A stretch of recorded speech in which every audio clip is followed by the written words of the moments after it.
Good morning, class. So happy to be here with you today. I hope you are happy to be here as well. If not, go back out to the parking lot. Come back in. Try reboot, you know? Have you tried turning it off and on again? So we are reaching the midway point in the book of Daniel. Now, I think I might have mentioned this before, but I will mention it to you again this week just so we're all clear. The book of Daniel is broken roughly into two parts. Chapters 1 through 6 are a narrative about Daniel and his three friends by the name of... don't do that. Come on. Rakshak and... Mishael? Azariah?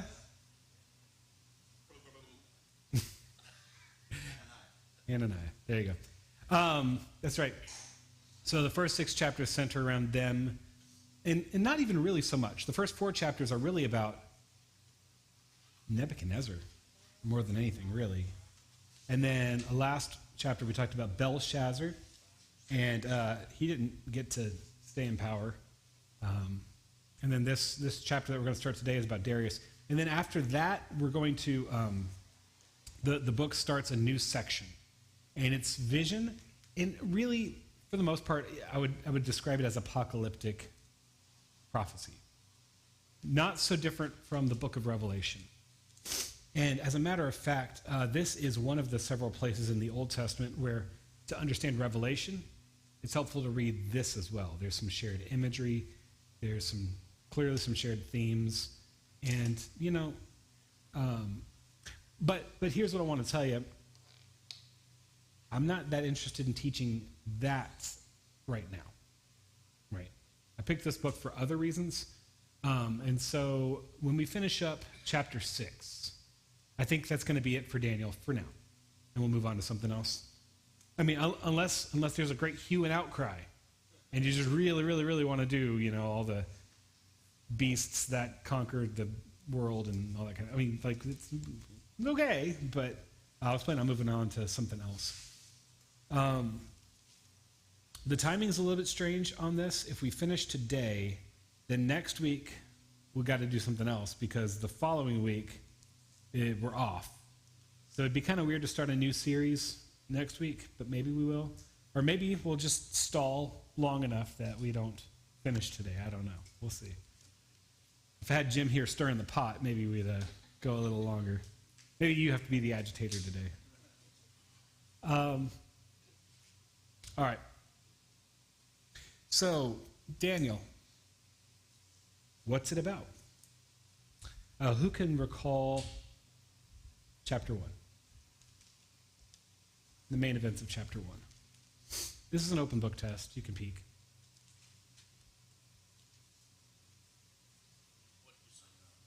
Chapter 1.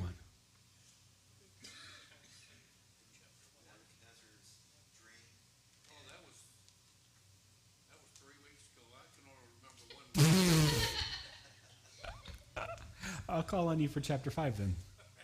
All right, chapter 1. You'll remember that there was the conquest of Judah. So all of God's people are now under the reign of foreign powers. The Babylonian Empire has risen to prominence, and it's sort of the world superpower of its day. Nebuchadnezzar gathers together all of the high potential individuals from the conquered peoples. And amongst them are Daniel, Hananiah, Mishael, and Azariah. If you have any input on any baby names in the near future, maybe a grandkid or a cousin or something, Azariah is not too bad. That's a pretty good one right there.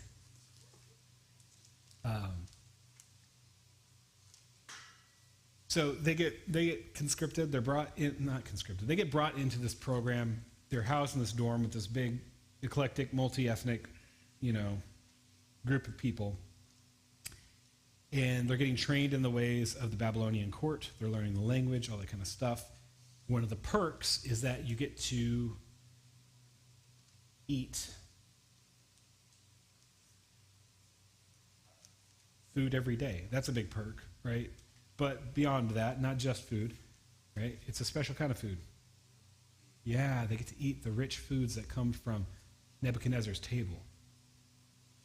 So that's kind of a big deal. Of course, Daniel says no thank you, along with his 3 friends, because that food and that wine, it doesn't say so in the text, but we can infer probably those things have been dedicated to idols, right? So they don't want to engage in idolatry.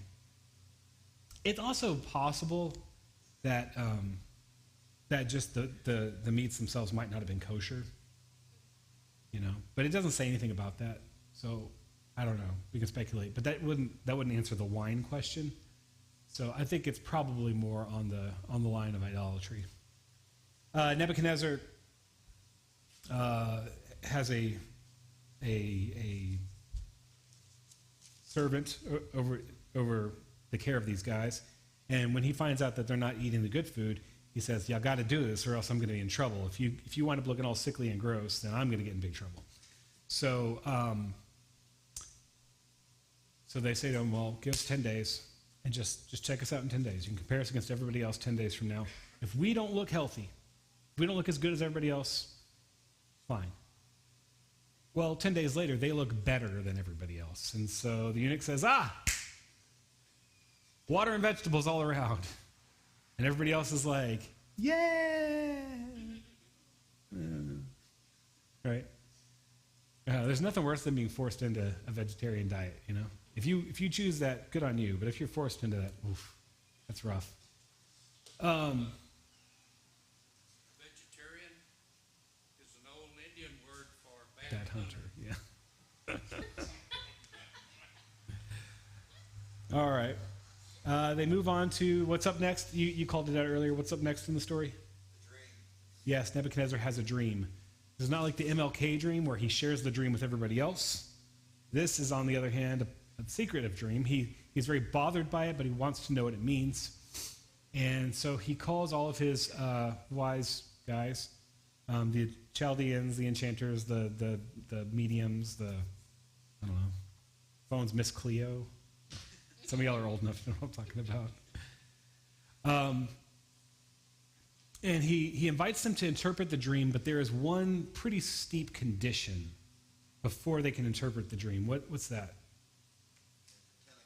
They have to tell him what he dreamed. So they have to peer into his private mind to know what he dreamed. And why would he have done that, do you think? Prove or disprove whether they can predict or interpret. Yeah, this is like a test of their supernatural acumen. If you can't tell me what I dreamed, I'm not going to believe that you know how to interpret it. Because he's not just looking for what people think, right? He's looking for divine revelation.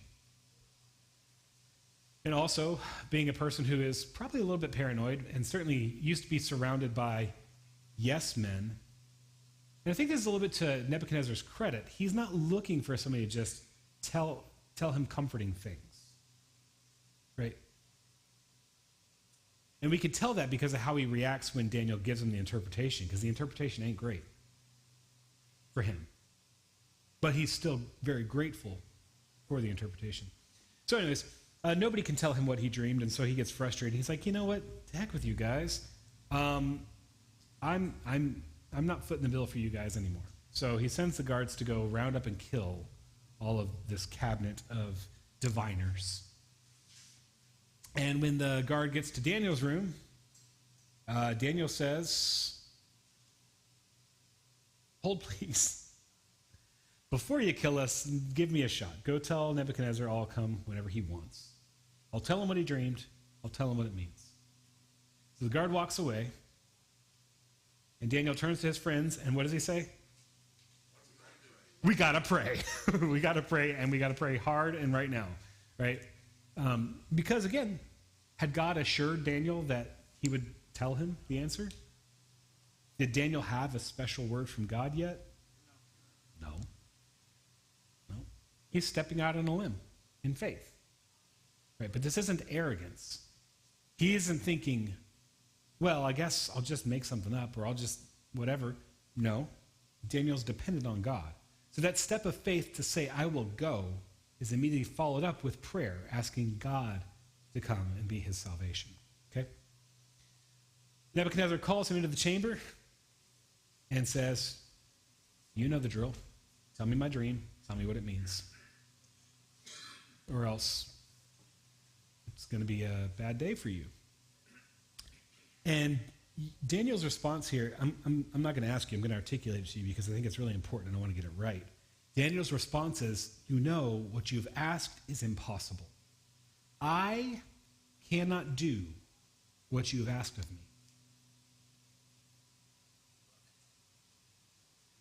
Nebuchadnezzar doesn't hear this part, I think. But he goes on. I cannot do what you've asked of me, but the God whom I serve, he can. And he showed me your dream. Right? And the dream, in brief, who remembers what the first dream was? Statue.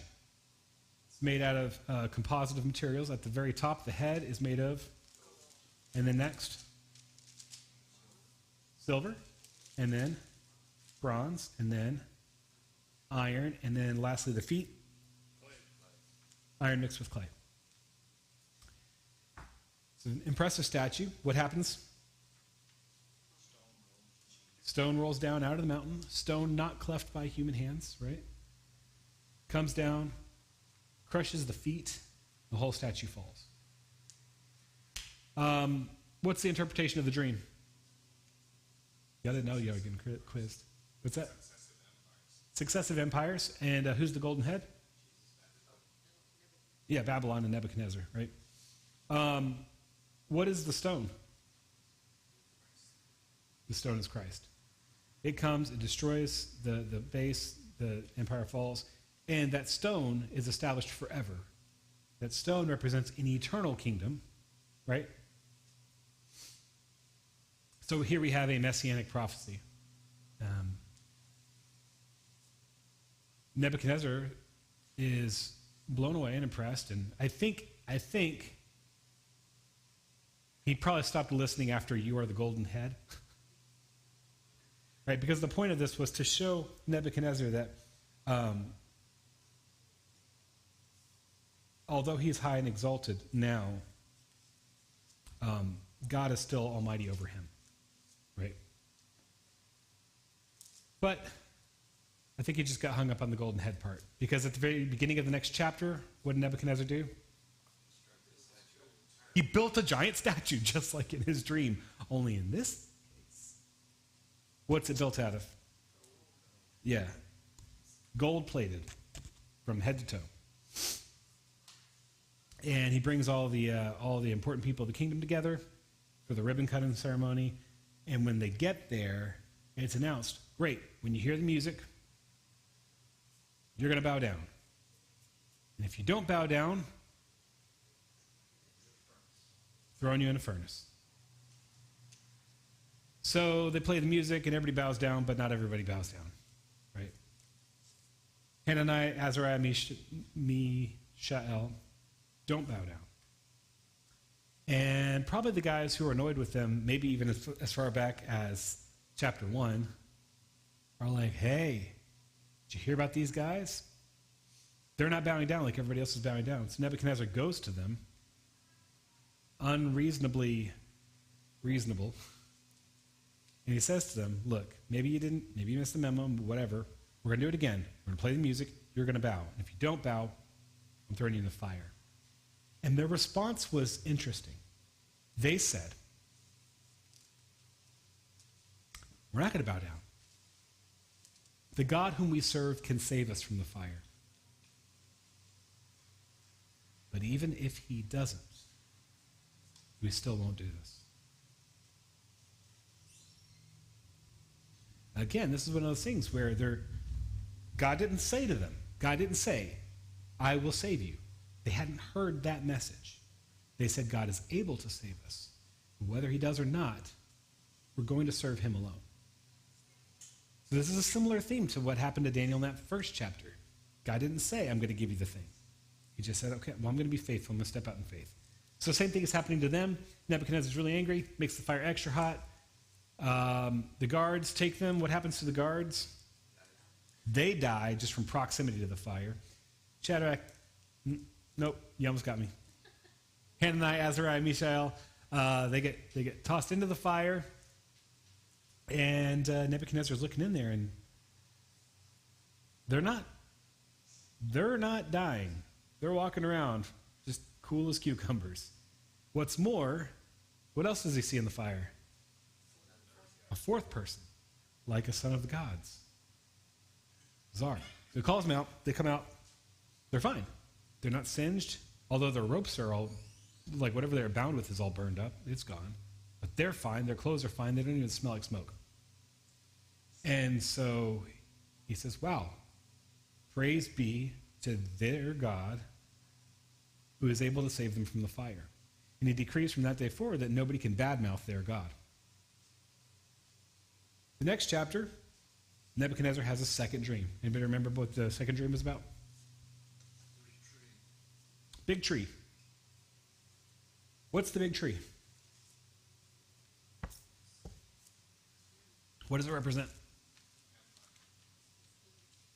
The empire. Actually, more precisely, really, Nebuchadnezzar himself, right? It's big enough that all the creatures of the earth can find shelter in its shade. The fruit of the tree feeds all the creatures of the world. It's amazing. And then a watcher, a holy one, probably an angel, right, comes down and says, cut her down. So they cut down the tree, and they wrap it with a band of iron and bronze. Daniel interprets the dream. He says, this tree is you. It's cut down, the stump is left, because there is an opportunity for the kingdom to be restored to you. But first, you have to be humbled, right? The point being that the tree isn't there to serve itself. The tree is there to serve the world. The tree is there to provide security and providence, to feed people, to care for people. That's what the tree is for. So in a sense, the tree is meant to serve the world. That's the message God's trying to get across to Nebuchadnezzar. This, by the way, also should kind of give us some insight into God's expectations for civil government. Right? You're supposed to be providing peace and security, promoting welfare for people.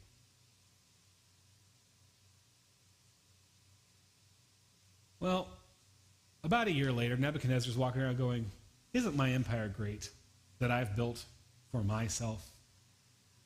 Never mind that God put me here. I built this for me, and I'm enjoying it for me.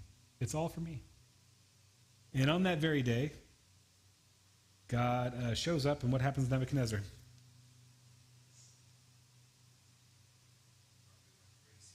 He goes crazy. He hustles out into the field,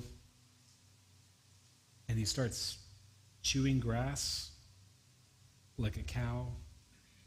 He sleeps rough, right? He's covered with the dew in the morning. His fingernails grow out like claws. His hair grows out like eagle feathers. And he loses all his sanity. And he's out there for 7 periods of time? 7 months, 7 years, maybe? Not 7 hours, not 7 days, right? It's got to be longer than that because, there's a bit of transformation happening here. After that time, he lifts his eyes up to heaven and he realizes that God has brought him low, and he repents. And then his advisors come, they show up, they bring him back to the castle, and the kingdom's restored to him. And he recognizes for himself that God has put me here. I didn't do this for myself. He's put me here. He's given me this purpose. I'm supposed to take care of these people, right? So that, historically, this guy is Nebuchadnezzar II. Nebuchadnezzar the Great, the builder of cities, right? Historically notable, this guy. Notable particularly for how he civilized a lot of the world. Well, eventually he dies, seemingly an honorable death. And then there's a succession of people who seize the throne after him. And there's coup after coup after coup. Nobody survives on the throne for more than 2 years. And the penultimate guy is only on the throne for a couple months.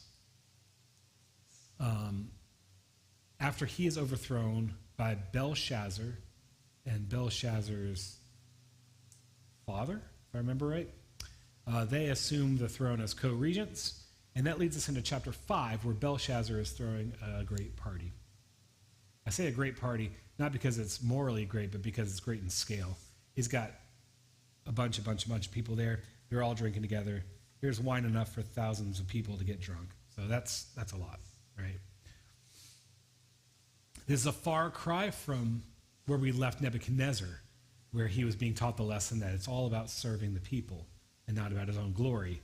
The very first snapshot we get of Belshazzar, he's just indulging himself, right? And so he sees the handwriting on the wall, and nobody can read it. Daniel comes in. He interprets it, Mene, Mene, Tekel, Parson, right? You've been weighed, you've been measured, and found wanting, and your kingdom will be divided and taken from you. That very night, the Medo-Persian Empire sweeps in, deposes them, takes over. That brings us up to where we are today, chapter 6. You guys did really good, by the way. I'm proud of y'all for, week after week, kind of learning the story. So this picks up under the new management. Darius is the king of the Persian Empire at this point. And again, this is that movement of history where the Babylonians were sort of novel. It's really the first time that a worldwide kingdom existed, right? And behind them came the Medes and the Persians, who made an alliance basically and sort of co-conquered everything. So the Medo-Persian Empire is now the world superpower. They will, just to kind of give you a little bit of a frame, after them will come the Greeks, and they'll Hellenize most of the world. The big conqueror there is Alexander the Great. He's not the only one, but And then after the Greeks will come the Romans, the Roman Empire. And that'll bring us all the way up to the New Testament, because it is during the Roman Empire that Jesus comes on the scene. All right? So, chapter 6, verse 1. It pleased Darius to appoint 120 satraps to rule throughout the kingdom. Okay. I had to look up what a satrap was. But basically, it's like a regional governor, maybe like a count or a duke, something like that.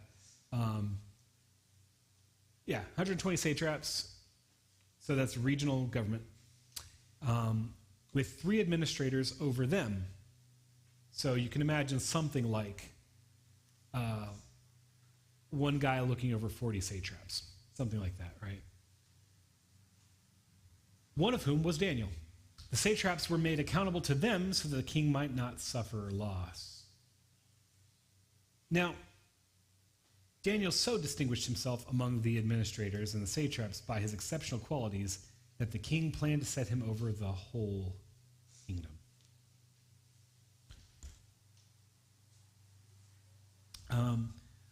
I want to, let's do this.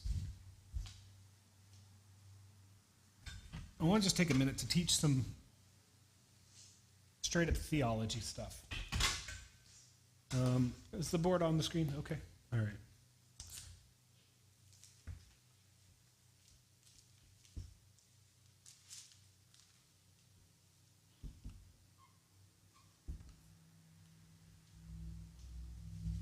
I'm with you so far.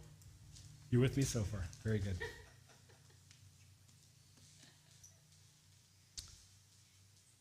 Okay. First off, it's notable Remember, Daniel was from the former management. Daniel was part of the Assyrian government. And yet, the Persians found him so wise and useful and faithful. He found a place in the new government, and I guess they weren't worried about his loyalties being divided or anything. But all right, so I want to talk to you about a theology that we'll talk about in our Lutheran Church as being a two kingdoms theology. All right. The basic idea is that as a Christian, you are a citizen of two kingdoms. You are a citizen of the kingdom of heaven. You're also a citizen of whatever kingdom, or, in our case, it's not a kingdom, it's a nation. But let's just stick with this language because I think it'll be tidier. So you're an American, right? Is there any overlap or intersection between those things? Yes. Are they identical? No. So the question I would want to ask, let's go ahead and label these for us right now. Well, no, let's label them for Daniel. That'll take a little bit of the sting out of it. So if the kingdom of the right is the kingdom of heaven, the kingdom of the left is at this point, let's just call it Persia. With me so far? Daniel's a citizen of both kingdoms simultaneously? Got dual citizenship? All right, in which one of these is God king? Kingdom of the right, right? And who's king here? Darius? But actually, also God.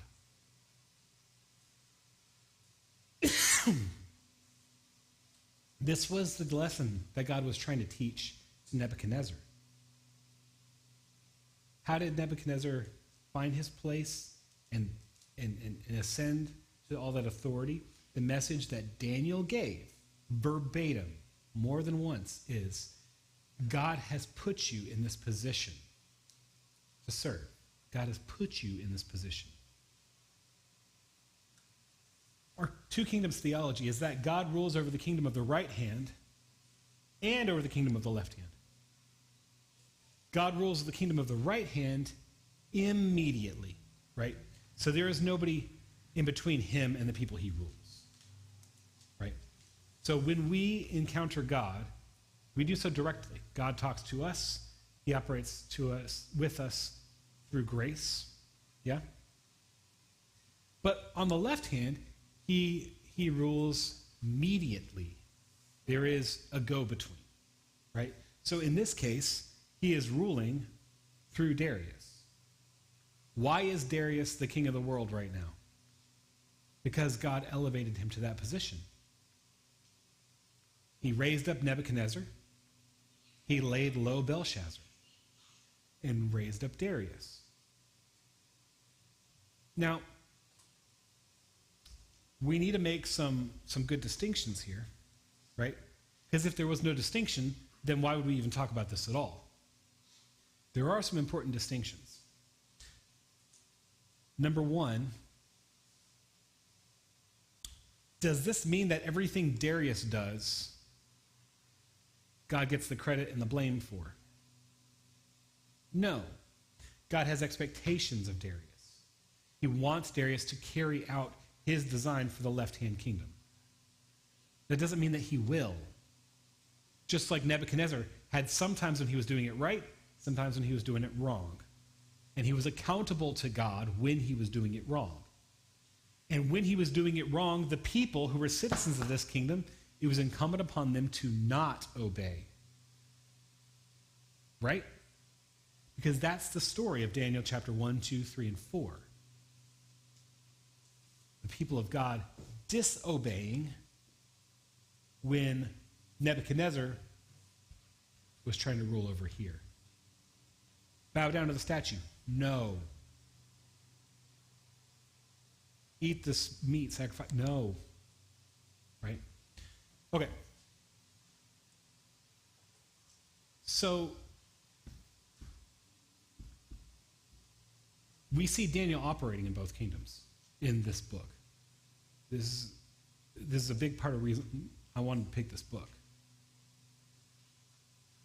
Let's start with this.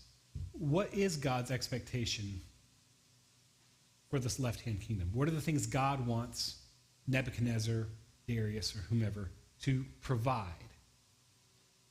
Justice. Okay, good. Justice. What else?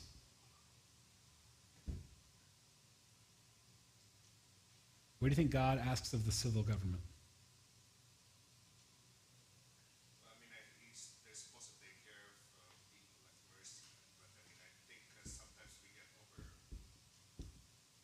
like we put it overboard and think that there's only one way to show mercy. That we have like political issues.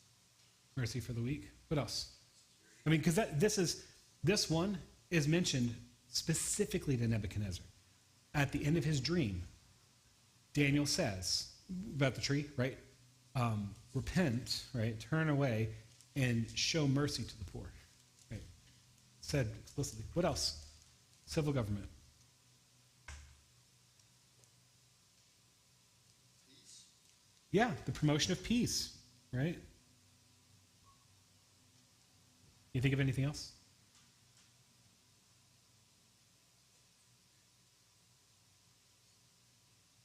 I think this is a pretty good list. It may not be wholly comprehensive, but this is kind of the big idea. What is the kingdom of the right hand? What is the kingdom of heaven supposed to do? What is it supposed to bring and provide? Salvation. Salvation. Grace. Love. We don't look to the kingdom of the left hand to love. If that's not, we don't look to the kingdom of the left hand to be the vehicle for the gospel. This is significant, right? Well, maybe I might park this here and then move forward in the text because you'll see it. God is sovereign over both sides because God is sovereign over everything, right? But he doesn't always exercise direct control over here. By the way, if you want to look at the history of Israel, there was a time when he did. That time from the Exodus, when they had the Sinai covenant, Moses goes up and he gets laws and laws and laws and laws and laws, right? That time, all the way through the time of the judges. So guys like Gideon, guys like Joshua, guys like Samson, Deborah. Deborah was a judge. We had this period of judges where Israel has no human king. It's not until 1 Samuel that they ask for a human king. And God says, you're not going to like it, but they insist. And so he gives it to them. Up until that point, God ruled immediately over the left hand for Israel as well. He used judges to kind of sort things out, but properly speaking, God was the king. So it isn't until Saul, David, Solomon, all that stuff that these two things become so clearly divided for Israel. And they remain clearly divided for us today. I'm mentioning this stuff because as Lutherans, we have a strong foundation in this. There are many evangelicals in America who don't understand this distinction. We could talk more about that distinction later on, I think, if that's important to you. But I want to move forward in the text a little bit because I only got through 3 verses. So, why did I want to teach this now?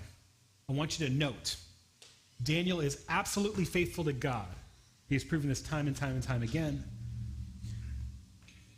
He is under an intensely secular government, and yet he exercises his duties over here with excellence. We'll read more about that. Check this out. Verse 4. So Daniel's rising to prominence. He's like a regional guy. He's like a super regional guy. And Darius is planning on making him the prime minister of the whole nation. right? At this, verse 4, the administrators and the satraps tried to find grounds for charges against Daniel in his conduct of government affairs, but they were unable to do so. They could find no corruption in him because he was trustworthy and neither corrupt nor negligent. He is doing everything over here with excellence, with thoroughness, with dutifulness, with care, right? Despite the fact that he's working for a whole bunch of pagans. Finally, these men said, verse 5, we will never find any basis for charges against this man Daniel unless it has to do with the law of his God. So here we have Daniel. He's got a squeaky clean record. He obeys the civil laws. He executes his duties earnestly. I love the way that they say this. It's like, it's not even that they can't find him doing shady stuff. They can't even find him neglecting anything. He's that on top of it. He's working that hard. He deserves the recognition he's getting. So these administrators and satraps went as a group to the king and said, May King Darius live forever. The royal administrators, the prefects, the satraps, the advisors, and governors have all agreed that the king should issue an edict and enforce the decree that anyone who prays to any god or human being during the next 30 days, except you, your majesty, shall be thrown into the lion's den. Now, your majesty, issue the decree and put it in writing so that it cannot be altered, in accordance with the law of the Medes and Persians, which cannot be repealed. So King Darius put the decree in writing. All right. Before we parse this any farther, let me just ask you, why would a guy running an empire that spans basically the whole civilized world that they're aware of, why would he roger up to a decree like this? What's the point of putting a moratorium on worshiping everybody but him? Now, I know why the conspirators want that, but why would Darius be okay with that? Pride? Ego? Could be. But also, there might be a Is it like when the Roman Empire was like everyone could worship anybody, but they have to like count out the emperor worship somehow? Yeah. So remember, these are they're working with a diverse, conquered peoples, and so it seems as though perhaps this is a move toward, in Darius's mind, a reason he might say yes to this is to move toward creating a national identity, right? Creating some unification. Maybe trying to sand off a little bit of their previous alliances. But the idea here is to make everybody cohesive. Is ego involved? Yeah, ego's probably involved. I mean, why say they can only worship you rather than whatever the Persian, pick a Persian deity, right? Could have done that. But they say, no, nobody can worship anybody but you. Also, worth noting, what is prayer? What are you doing when you pray? What are you talking about?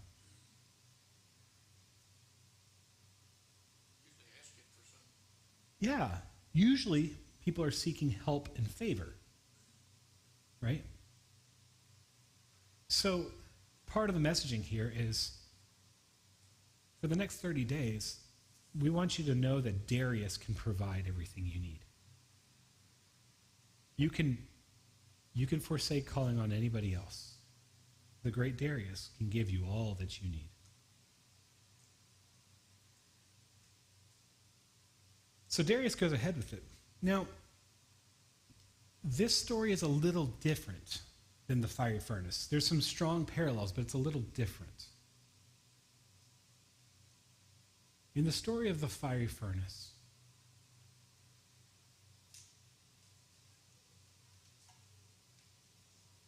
the conspiracy was kind of after the fact, right? Like, Nebuchadnezzar built a statue, and he designed the festivities so everybody would worship that. But we didn't get anybody in the front hand saying, you know what we should do? We should make it so that people have to bow down because we want to get rid of these guys. This story is different because this is targeted. The whole reason that the conspirators are doing this is they're trying to get Daniel. In the fiery furnace, it was more an opportunistic thing. It's like, hey, did you notice those guys aren't bowing down? We don't like those guys anyway. Let's rat them out. This one, all those advisors and satraps are saying, how are we going to get rid of this guy, Daniel? How are we going to do it? The only thing they could find, the only weakness as they saw it in him, is that he was so faithful to his own God.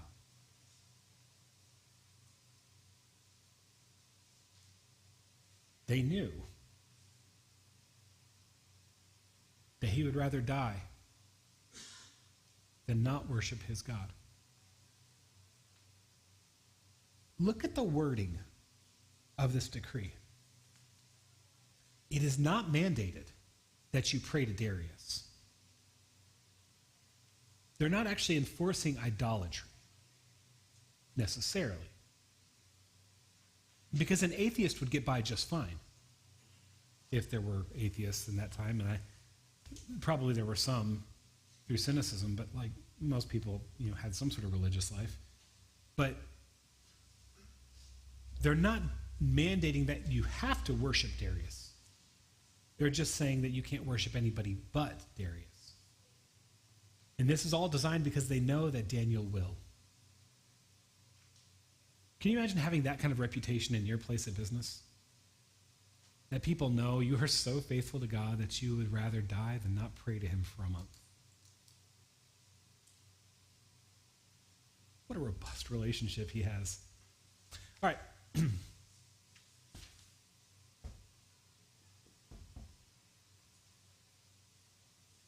No, you know what? Let's stop there. We'll finish up next week. I know I spent a lot of time quizzing you guys. That's all right. But next week, we'll hit this chapter. We'll get all the way to the end. We will get all the way to the end. But yeah, I thought this was worth talking about. And if this generated questions for you that you want to follow up with later, great. I'm happy to sort that out for you. But this is an important thing, I think, for us to learn. Because, our goal is not to turn the United States into the kingdom of heaven. Right? We live as citizens of two kingdoms. All right. We got church coming up in about 12 minutes, so, stick around, freshen up your coffee. I'm going to need y'all guys to sing loud today, just saying.